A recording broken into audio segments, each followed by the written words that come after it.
تاریخ میں ایسے بہت سے لمحے آتے ہیں جو دنیا کا نقشہ بدل دیتے ہیں۔ آج ہم ایک ایسی ہی جنگ کی کہانی میں گہرائی تک جائیں گے جس نے ایک سپر پاور کا ہمیشہ کے لیے خاتمہ کر دیا۔ جی، ہم بات کر رہے ہیں معرکہ قادسیہ کی۔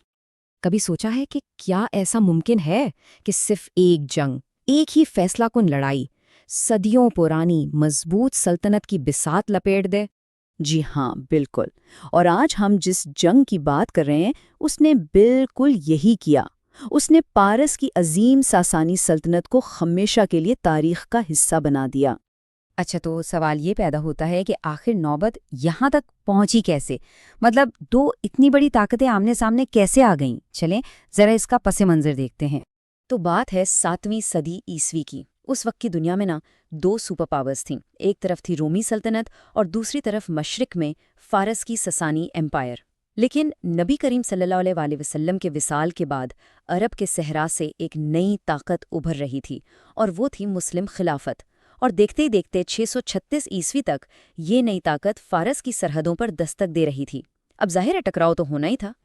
اور بس یہی ٹکراؤ ہمیں سیدھا لے آتا ہے قادسیہ کے میدان میں، جہاں تاریخ کے سب سے بڑے اور شاید سب سے غیر برابر مقابلوں میں سے ایک ہونے والا تھا۔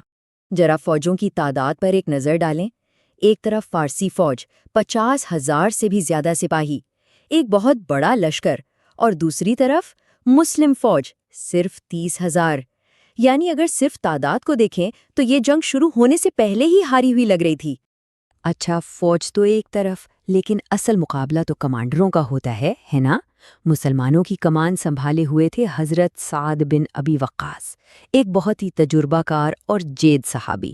اور ان کے سامنے کون تھا؟ فارسیوں کا سب سے بڑا جنگی ہیرو رستم فرخزاد، جس کے نام کا ڈنکا بجتا تھا۔ تو جنگ شروع ہوتی ہے اور فارسی اپنا سب سے بڑا، سب سے خوفناک ہتھیار میدان میں لے آتے ہیں، ایک ایسی چیز جس کا عربوں نے پہلے کبھی سامنا ہی نہیں کیا تھا۔ سوچیں ذرا، جنگ کا دوسرا دن ہے اور فارسی اپنے جنگی ہاتھیوں کو آگے کر دیتے ہیں۔ یہ سمجھیں کہ اس دور کے ٹینک تھے۔ ان کو دیکھ کر مسلم فوج کے گھوڑے بدھکنے لگے، صفوں میں خلبلی مچ گئی۔ لیکن یہیں پر مسلمانوں نے ایک کمال کی چال چلی۔ انہوں نے ہاتھیوں کی کمزوری کو نشانہ بنایا، ان کی آنکھیں اور سونڈ، اور اس جوابی حملے کا نتیجہ کیا ہوا؟ ہاتھی نہ صرف رکے بلکہ ڈر کر الٹا اپنی ہی فوج کو رونتے ہوئے بھاگ کھڑے ہوئے۔ کئی دن کے گھمسان کی لڑائی گزر گئی۔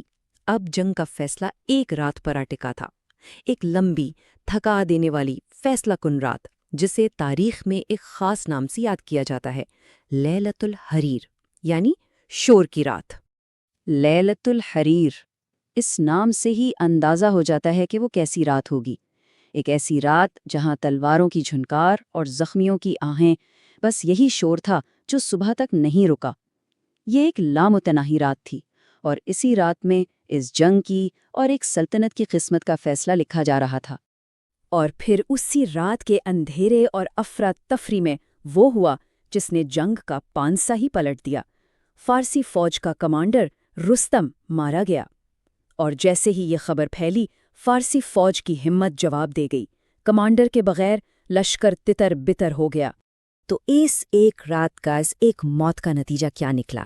بہت بڑا، ایک سپر پاور کا زوال۔ اس جیت کے جو اثرات ہوئے وہ آنے والی کئی صدیوں تک محسوس کیے جانے تھے۔ دیکھیں، قادسیہ کی جیت کوئی عام جنگی فتح نہیں تھی۔ یہ تو ساسانی سلطنت کے تابوت میں ایک طرح سے آخری کیل ثابت ہوئی۔ اس ایک فتح نے اسلام کے لیے ایران اور پھر آگے وسطی ایشیا تک کے دروازے کھول دیے، اور خطے میں جو پاور بیلنس تھا وہ ہمیشہ کے لیے بدل گیا۔ اچھا، یہ تو ہو گئی تاریخ، لیکن اس پورے واقعے سے ہمیں سیکھنے کو کیا ملتا ہے؟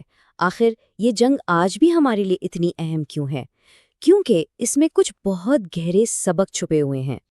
سب سے پہلی بات تو یہ کہ ایمان اور یقین کی طاقت فوجیوں کی تعداد سے کہیں زیادہ ہوتی ہے۔ دوسری بات، بہترین حکمت عملی، جیسے ہم نے ہاتھیوں والے واقعے میں دیکھا، وہ بڑی سے بڑی مشکل اور ناممکن نظر آنے والی رکاوٹوں کو بھی دور کر سکتی ہے۔ اور تیسری اور سب سے اہم بات، جب لوگ کسی بڑے مقصد کے لیے اکٹھے ہوتے ہیں تو وہ ایسے کام کر جاتے ہیں جو عام حالات میں ممکن نہیں لگتے۔ اور یہ سب کچھ ہمیں ایک بہت ہی بنیادی سوال پر لا کے چھوڑ دیتا ہے کہ حکمت عملی کے بغیر محض طاقت آخر ہے کیا؟